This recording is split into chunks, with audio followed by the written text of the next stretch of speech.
In building a statue, the sculptor doesn't keep adding clay to his subject. Actually, he keeps chiseling away at the non-essentials until the truth of his creation is revealed without obstruction. Bruce Lee.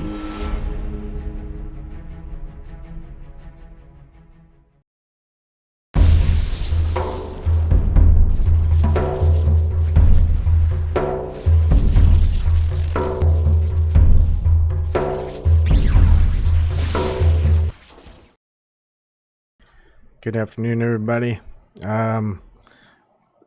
This is something that I've been wanting to do for a while and probably get back into reading a lot of philosophical things that I didn't really focus on when I was younger. I mean, when I was really into watching martial arts movies and things like that, and Bruce Lee, of course, was one of my favorite martial artists to watch on screen. And when I read his Tao of Jeet Kune, I was mainly focused on the physical application, the philosophy of using what's essential in martial arts, and not necessarily in life in particular. Now that I'm in a different state, you could say, I'm gonna go ahead and focus on reading from his Tao of Jeet Kune and how it relates to my experiences and the philosophy of what I've been, I guess, trying to get at, which is always the truth, and that's hard to come by, because it's mostly based on what we can experience, and sometimes what we experience cannot be explained. Therefore, was it really real in a sense? And does it even matter if it is what you think is real or not? For example, I use this quite often. Hi, Nicholas Burnett. I'm bleached. Playing a video game with friends, right? You're talking you're talking to each other, whatever it is. Like, I'll play a game with my brother. We're on Discord and we're just talking to each other while we're playing a game. We enjoy the game. We laugh and make fun of each other sometimes and all this other stuff. But what we're doing isn't anything real. It's in a video game. It's something that doesn't physically exist. I mean, we can see it physically on the screen. We can interact with it, but it's not like we're working with anything that we can physically manipulate in just a natural sense. Like, instead of playing games, well, if we played Monopoly, that would be more of a physical thing. Video games can be interpreted as really not real. It's a virtual type of thing, but still, the interactions that we have with each other when we're playing the video game, a different reality, I guess you could say, it's still real. It's still authentic. We still have an interaction. All right. So anyways, I'm going to focus on the beginning, which is on Zen, and then work towards the end, and going to skip a lot of the training aspects of martial arts and the techniques, and actually just focus on the philosophy that Bruce Lee has, because there really isn't that much. I mean, it's a good amount, and it's something interesting to focus on and revisit, since I haven't read the Tao of Jeet Kune since I was probably 16 or something like that. It's just a good 35 years. No, wait, 30? 25 years? Yeah, something around that.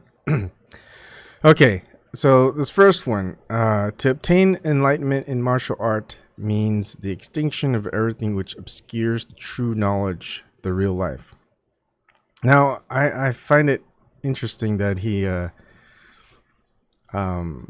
puts in quotes the real life, and also in quotes true knowledge, right? There's knowledge, and previously I put knowledge as just knowing a thing with it not necessarily being true or not.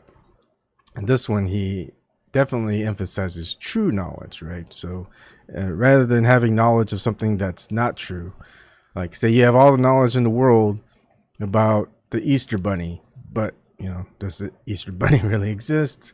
Type of thing. So far, most people would say no. No indication that the Easter Bunny is real, but you've got all this knowledge about the Easter Bunny. But true knowledge would be something about, well, if you have knowledge about bunnies in general, you've got a lot of true knowledge. Okay, and the real life, and which is interesting. What does he mean by a real life? I mean, isn't all life real? You would think. Anyways, I think he goes beyond the physical material aspect of life and incorporates that without the beyond the material part, what really constitutes the purpose of the material. Anyways, that's just kind of my interpretation. You can always have your own. What we're trying to do is just find the truth without any obstruction. And to do that, you really have to be honest with yourself first, because if you're not going to be honest with yourself, you're not going to find the truth. You're just going to have more obstruction. All right. And so it goes on. At the same time, it implies boundless expansion, and indeed, emphasis should not fall on the cultivation of the particular department which merges into the totality, but rather on the totality that enters and unites that particular department. So it's not just limiting yourself pretty much into one little faction. Like, it's not just Bruce Lee. His life was based on being the best actor. It's about how that being the best actor reflects how he expresses himself in his life and things like that. And I think when you see a lot of documentaries about Bruce Lee and how Bruce Lee talks about things like that, you can probably understand a little bit better on what he means by that part. Okay, and we're not going to go over all his whole life. I think most people know a lot about Bruce Lee, so I don't have to worry about all that stuff. The way to transcend karma lies in the proper use of the mind and the will. The oneness of all life is a truth that can be fully realized only when false notions of a separate self, whose destiny can be considered apart from the whole, are forever annihilated. It's almost like a destruction of ego type of ideal. Is like, rather than adding personas to ourselves to make us look bigger to others and make us look more grandiose and awesome, right?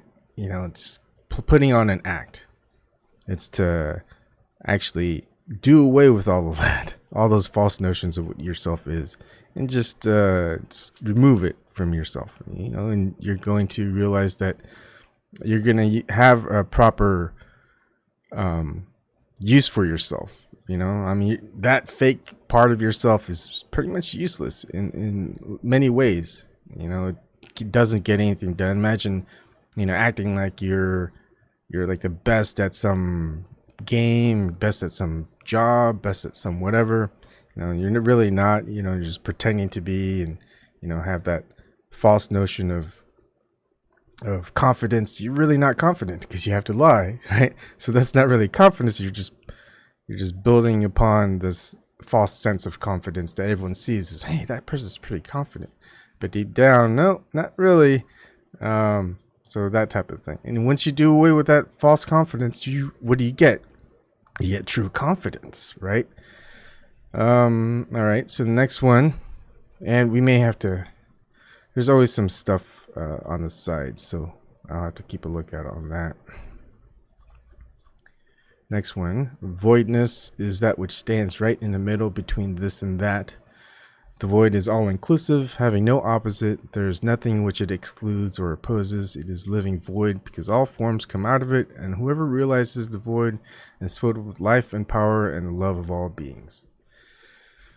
That one is something that cannot really be explained, so I may not even try for it. But you'll often find something similar to this in many philosophies, especially Greek philosophy, which I find interesting how Eastern philosophy and Western philosophy kind of merge into the same idea in certain things. And even before I started really getting back into philosophy, my experience with ayahuasca kind of, it really resonates with philosophies that I read and reflect on, and some of them I see more reflective of what I experienced than others. Not necessarily saying that others may be wrong, I just don't know. Maybe I haven't even gotten there yet. So there is a weird I'm not even gonna try to explain it. I've tried explaining it before. It's tough. So, I may have to get back to that one at a later date. Here's an analogy. Turn into a doll made of wood. It has no ego. It thinks nothing. It is not grasping or sticky. Let the body and limbs work themselves out in accordance with the discipline they have undergone. Yeah. So it's just kind of simply put, it just is, right? Just let things flow naturally is just another way to interpret it. The consciousness of self is the greatest hindrance to the proper execution of all physical action.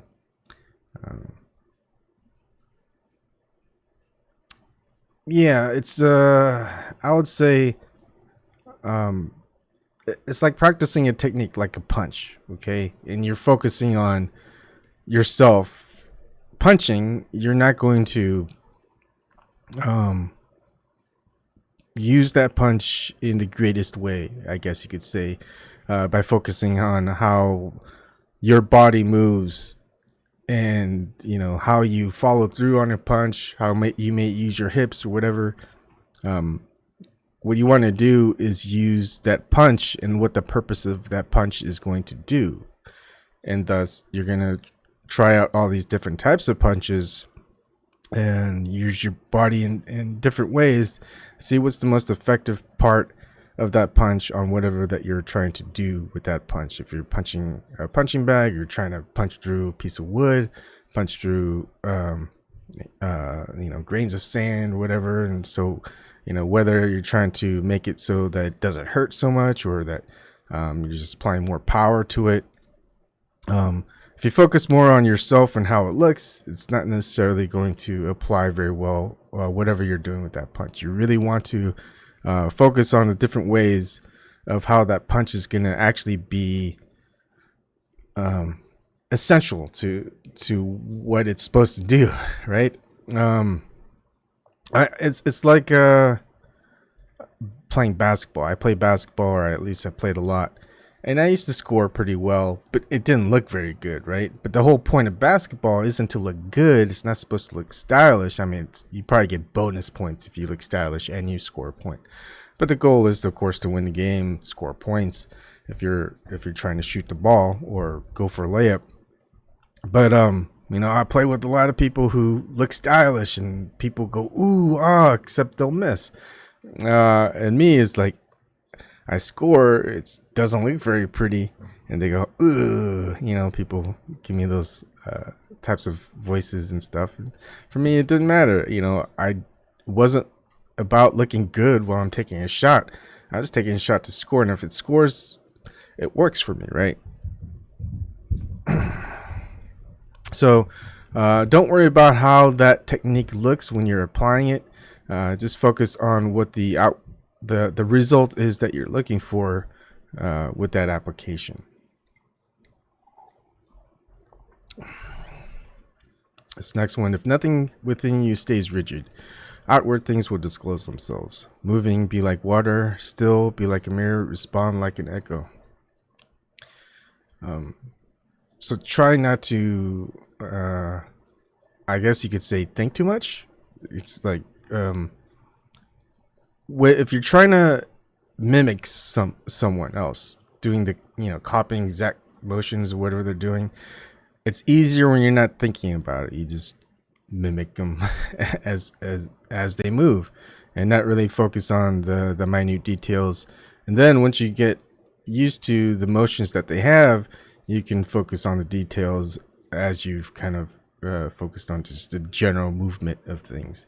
And when you're doing that, you're not really concentrating on anything else. You're just focused on what you're trying to do, whether it's being mirrored, or if you're reacting, is not to be so tense and to wait for it, but to relax, and when it happens, react with it, and not necessarily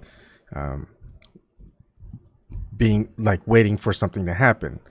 Let that thing happen, then react to it, rather than planning on reacting a certain way and waiting for that to happen.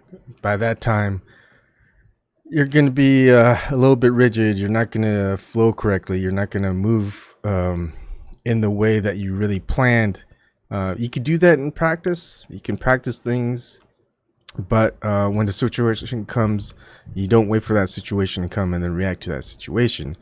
You react to a situation that occurs, and therefore all that practice, you don't even have to think about it. Your body reacts in the way that you've wanted to react in that situation, if that situation occurs. I mean, whatever it is that you have, whether it's fighting, whether it's technical things, whether it's artwork, practicing a stroke, with painting, whatever it is once you see that opportunity where it presents itself, you just go ahead and do it, rather than trying to concentrate where to force that application within that moment, right? It's like, I learned this new technique. I really want to use it. And well, unfortunately, I don't see any reason to use that technique in this particular moment. And thus you go, well, let's just try it.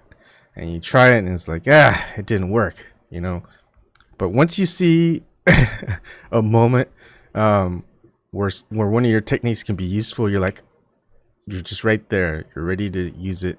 You're not forcing anything. You're not rigid. That's the way I like to think about it.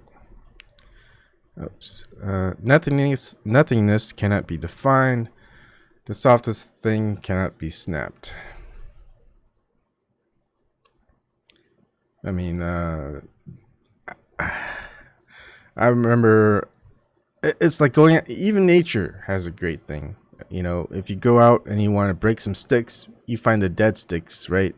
And they're not springy at all. They're just hard and snaps pretty easily. And then you go to a live tree. You're like, this is a thin branch. I'll go ahead and break it off. And then you try to break it off, it just bends, and you twist it the other way and whatever, and all it does, is it just keeps bending and it doesn't snap off. It's alive, it's springy. So sometimes what you think might be something simple or something difficult, once you really grasp actually attempting something that's easy or difficult, you'll know whether it's easy or difficult, and you kind of have an idea that you can get to is why is it easy, or why is it difficult. If I told my daughter to break a big, thick, dead stick, she's gonna say, I ask her, is that gonna be easy or hard to break? And she goes, that's gonna be hard because it's big. And so she goes and she breaks it, and she goes, that was easy. And then I'll go tell her to break a really thin branch off of a tree, and she'll go, oh, that's going to be easy. Of course, she's going to see that it's smaller than the bigger, thicker dead branch. And she tries it, and she's going to be like, hey, this is really hard. Why? And of course, she'll figure out why. Hi, Brianna Hasbert. Some of these, I'm going to have to, at least the last one, I'm going to have to hide myself so you guys can see the words.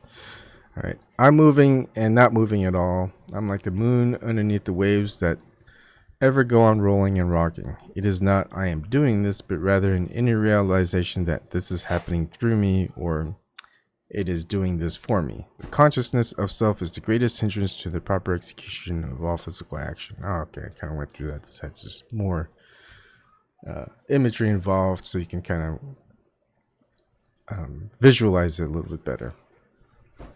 So yeah,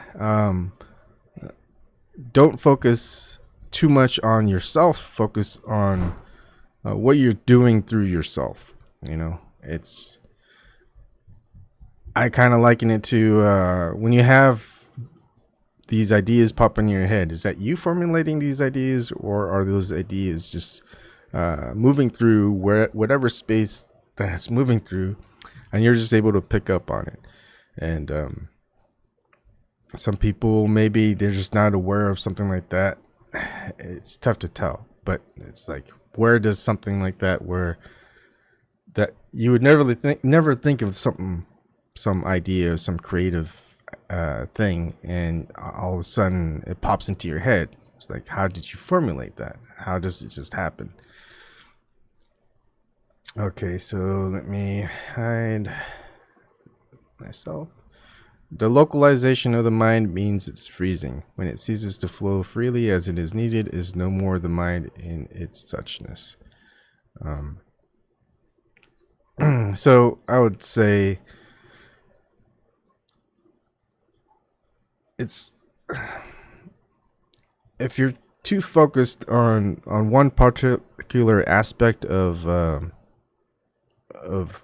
how you're trying to get at it, say a solution to a problem, right? You're constantly, it's almost like thinking outside the box. Don't be entrapped within a certain way of thinking. For example, a lot of education in public schools, even private schools, will tell you to solve this problem, and solve the problem in the way that we want you to solve the problem. Even though you may find 2, 3, 4, 5, 6 different ways of solving the problem, they'll always want you to focus on the one problem they say is the right way to solve the problem. And then, you know, your mind is just stuck in that same way of solving that problem every time, rather than freeing your mind into solving it different ways. And then you get into a real life situation where that same issue comes up. It's slightly different, and you try applying it the same way the education system has you solve that problem, and you cannot solve it through that way. And right now, and in that instance, your mind is stuck. It's like, well, I was taught the way to do this was through schooling, and now it's not working. So what do I do now? You know, you're just stuck. But then the majority of the time, you're going to find solutions that's outside of how the school taught you how to do it. And if you really think about it, a lot of the education in schools that are taught are usually a couple years behind, right? The person who's teaching the curriculum, or whatever the curriculum that's being brought down, it's a couple years behind. And if you really think about it in technology, in technological terms, that's always advancing. You know, how good is it to learn from a book that's 5 to 10 years old, as opposed to reading a book that's just the latest on a specific language, on all the things you can do within, all the technology that you can incorporate into it. So sorry, I'm getting the technical aspects of all this, but you know, it's just something that I have experience with, so it's easier for me to explain in that context. Okay. Here's the next page. The immovable is the concentration of energy at a given focus as at the axis of a wheel instead of dispersal and scattered activities. Yeah, so just I would just say yesterday I took my son and daughter to the park to play, and there's this weird, it's kind of like a series of bars that go up a little bit higher each time so you could get onto the main platform. My son goes onto that thing, and I'm always just waiting for him in case he falls. And sometimes he loses focus, or this one time he lost his focus. He's concentrating on what my daughter was doing, Leela, and he slipped and he kind of fell. And I was there to catch him, so it wasn't that hard of a fall. And he knows to concentrate now because he doesn't like the idea of falling. But he'll still do it, and when he does it, he's just a little more focused. He's concentrating on what needs to be done. If he's going to try to reach that platform on that thing, you'd rather be concentrating on getting to that platform without falling rather than focusing everything around you and not necessarily what you're trying to do. The point is the doing of them rather than the accomplishments. There's no actor but the action. There's no experiencer but the experience. Yeah, I'd say there's a lot of that in today's society, you could say, or maybe even yesterday's society, right? Focus more on the accomplishments rather than the actual doing for it. Like, say people want to become a doctor, and rather than understanding a lot about medicine, they go through the motions to get that diploma, to get that recognition, that credential.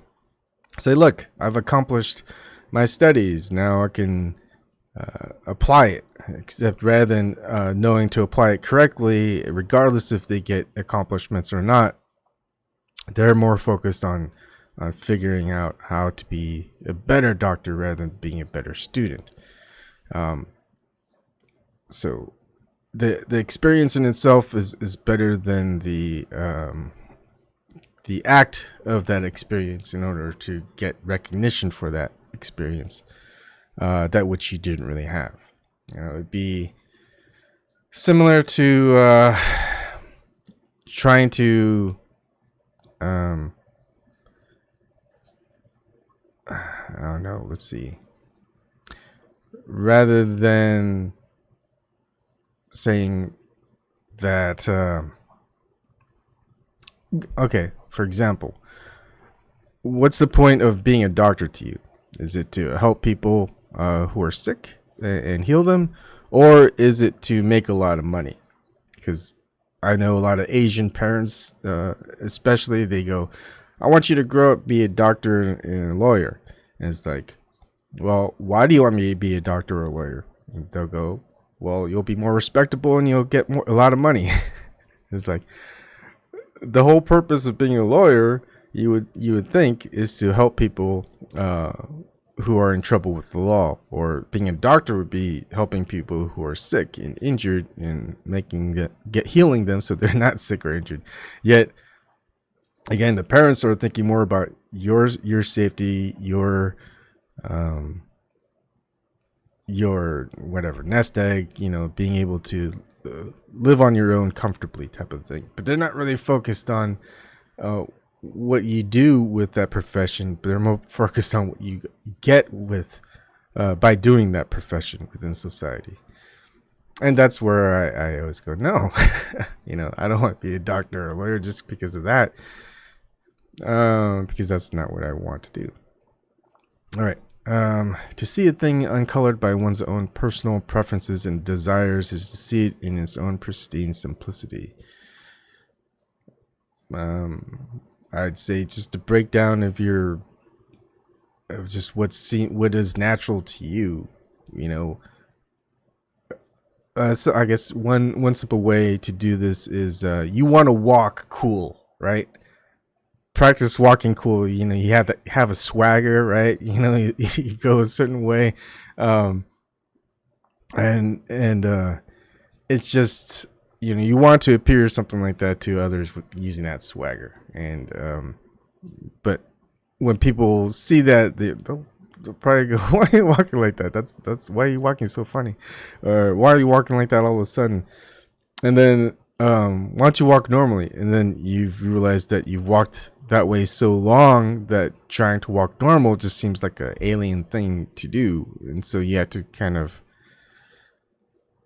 focus on how to walk normal. And you're like, I don't remember how I walk normal or naturally, right? And so you just want to, if you're just gonna walk and not think about it, to somewhere, like, just if you're in private, you're not in public, no one's watching you. You realize that that's just your normal walk. You don't have to think about your normal walk and how you used to do your normal walk. So all these things that you realize that you do in public as opposed to what you do in private, those are things you may have to also work on, because sometimes when you try to do things, no longer do things that as you did in public as you would do in private, you start realizing, I had to think about how to do things naturally. And you forget. Well, just try not to just focus on how your natural self extends out into the public arena, you could say. I mean, I'm probably interpreting that wrong. That's just kind of how I see it right there. Art reaches its greatest peak when devoid of self-consciousness. Freedom discovers man the moment he loses concern over what impression he's making or about to make. Now, my previous example is more along the lines of that. The perfect way is only difficult for those who pick and choose. Do not like, do not dislike, all will then be clear. Excuse me. Make a hairbreadth difference, and heaven and earth are set apart. If you want the truth to stand clear before you, never be for or against. The struggle between for and against is the mind's worst disease. He can even apply that to society and the always conflict that occurs between whatever the system might set up for you. Right? Choose. You're either be on our side or you're on the other side. Either you're an ally or you're an enemy. People who give you, you have to pick one or the other, and there's no in between. There's no outside. There's no third party. There's no whatever. It's you realize that's just creating more of the problem. And rather than picking and choosing and liking one side or the other, just see what it is on both sides. I think how you apply that to yourself is, I guess in martial arts, I guess if you're focused on that, it's like, well, am I either going to be a someone who wants like a one particular style over another, and therefore I'll just focus on that, right? You're going to be kind of trapped between just understanding one thing and not necessarily understanding the other thing. And if you wanted to get the best of both worlds, you want to understand both sides of it. So it's the best way is to not choose between just one thing, is just to understand both sides and choose both in certain aspects and not choose both. You don't get any conflict within yourself. You don't get any conflict with those outside of you. And most likely people will understand. And if they don't understand, they're probably in conflict with themselves anyway. So wisdom does not consist of trying to wrest the good from the evil, but in learning to ride them as a cork adapts itself to the crests and troughs of the waves.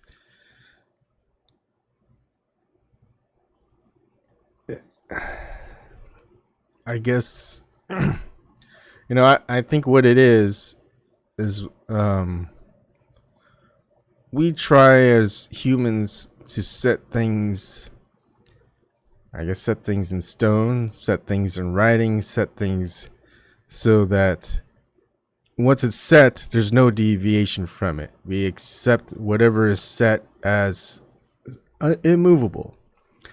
For example, say like any one of the 10 Commandments, like thou shalt not kill. Well, what happens if someone is killing others, and the only way to stop that person is to kill them, because you don't have the power to just not kill them, right?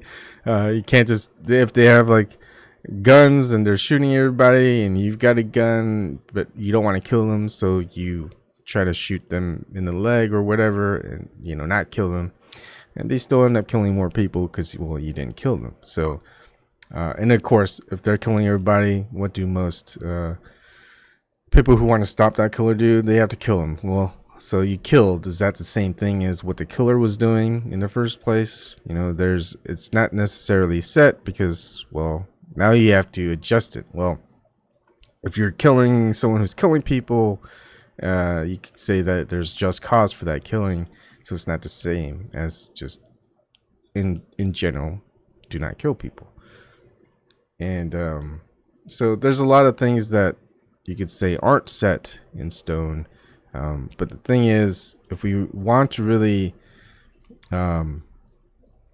do what's correct, I guess, for you, is to just adapt to that situation, not have those types of things set within yourself as rules, strict rules to follow, because that's just going to put you into this weird sort of situation and box where you're going to let things happen that you wouldn't really want happen, but because of these set rules that you set up within yourself, or maybe society set up for you and you want to follow it, well, you can't really adapt and make things better, right? Everything is going to stay stagnant because it's not the right way to handle that situation. A lot of kids that grow up can't handle certain situations because they've only been told how to react to certain situations in a specified way. You go through these directions. Here's these directions. 1 through 5. Follow these directions. 1 through 11. This happens. Follow these directions. 1 through 12. They don't understand how to adapt to any situation that doesn't seem to be in accordance with those directions that they're supposed to follow. And that's kind of the problem with education and critical thinking. We don't give the individual that ability to handle the situation themselves. We tell them, you have to follow the rules and how to handle a specific situation. Don't use your own judgment. All these rules, and they're not that good. Like in general instances, you can say that they'll apply pretty well, but to not not give people the tools to be able to critically think and make up a mind for themselves, and to question whether or not they should or shouldn't do it, and maybe the repercussions of what happens if they do it or not. And if they choose to know that there are repercussions that they're going to have to face, well, they're going to maybe take responsibility for it, right? And when time comes where they have to explain themselves, they have a valid reason. They know what they did and what they had to do. They couldn't live with themselves.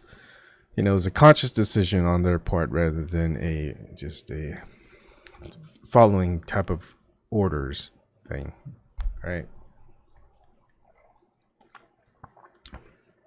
Oh, interesting one with now the COVID-19. Let yourself go with the disease. Be with it, keep company with it. This is a way to be rid of it.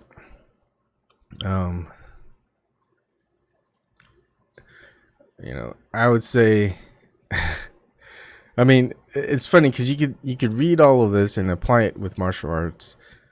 But if you apply it with just life in general and anything else, it can work. And that's what's interesting about philosophy. is usually it's it's meant to portray what's a good natural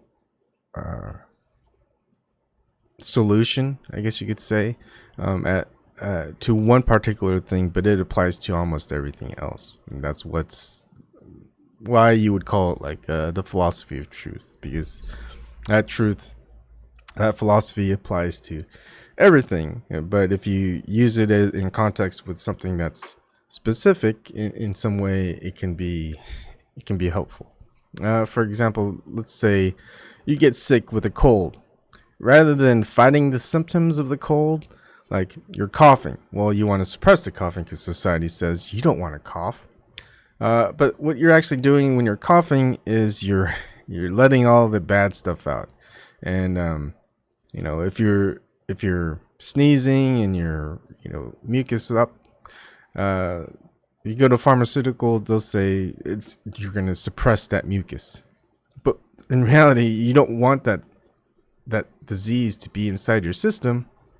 You want to expel all that stuff. Your body is naturally trying to get rid of whatever it is that's not good with your body.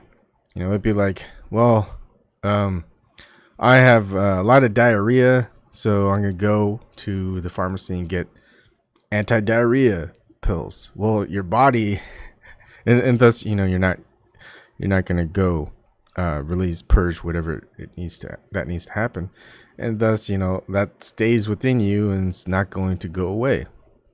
So the best thing to do is get rid of all the bad stuff that your body's supposed to get rid of, rather than contain it and let it fester. And you're not, that disease is just going to stay around for a longer time. Your symptoms are going to stay around for a longer time. It's going to create instances where your body's not going to deal with it the correct way, because, well, now your body's, your mind, body, whatever is telling you what you need to do, and you're doing the opposite of it. How you doing, Kozak? Original or concept? Well, so I'm just going over the Tao of Jeet Kune, just the philosophical part that Bruce Lee had in with his experiences with different types of religions and philosophy within those religions, or just philosophy in general, and applying them to what he probably tries to get those who want to be better at something to focus on. And I'm just trying to maybe help along the lines based on my own experience and philosophy. An assertion is Zen only when it is itself an act and does not refer to anything that is asserted in it.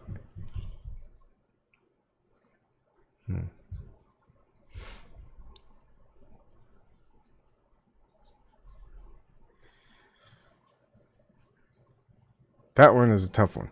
I'm gonna have to skip that one or think about it later. Anyways, I'll keep it going here. And so also one of the things I like to do in general, and I think it's a helpful advice to people who even study, is like, if you get stuck on a problem, like you have 20 problems and you have to figure them out, and you go through, well, you're number 4, and number 4 you're stuck on it for like 2 minutes, and it goes, and rather than stay on it and you're stuck for 5 minutes, and rather you stay on it and you go stuck in it for 10 minutes, just skip it and come back to it when you're ready. There's no point in just staying stuck at that particular place and not moving on, where you can't do something else that's productive, and come back to that problem later. And there may be a time when you come back to it and you still can't figure it out, but that's fine, because you've got these other problems that you've resolved. And anyways, that's just helpful advice for, I guess, from me. And that'll probably help if you're a student and you really want it do well on tests, because a lot of these tests are timed these days, which doesn't make sense in my opinion, but that's fine. That's just the way education is these days. In Buddhism, there's no place for using effort. Just be ordinary and nothing special. Eat your food, move your bowels, pass water, and when you're tired, go and lie down. The ignorant will laugh at me, but the wise will understand. Yeah. I think my wife doesn't like this very much because, she's strictly following the regimen of society. You eat your breakfast at this time, you eat your lunch at this time, you eat your supper, dinner at this time, you go to bed at this time, you wake up at this time, you go to work at this time, etc. For me, it's not that anymore. It's like, and my mother was the same way. It's like, it's morning time, I'm not hungry, so I'm not going to eat. I'm not going to force myself to eat. Same thing with the kids. They're not hungry, try feeding them food, they're not going to eat it. And then an hour goes by, they are hungry. You go, well, I just made you food, eat that food. Now it's all cold. They don't want to eat it, but they will, and they're not enjoying their food. Well, just wait till they're hungry and then make them their food, and all that type of stuff. Just trying to get my son to take a nap when, that's kind of the thing that my wife does. If I say, if he doesn't want to take a nap, don't take a nap. But of course, you can see signs when he's tired and he wants to take a nap. So you can go ahead and use your judgment there. So sometimes when I see that he's tired, it looks like it's time for a nap. You want to go take a nap? And he'll take a nap and he'll sleep for like 3-4 hours.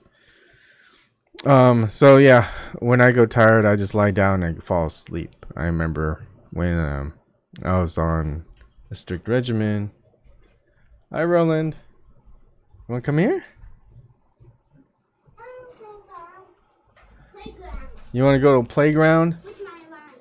With your lion? What's your lion going to do at the playground? Excuse me. Is he going to play with me? Come here, Roland. Are you going to go with Mama, or do you want me to come? Or want me to take you?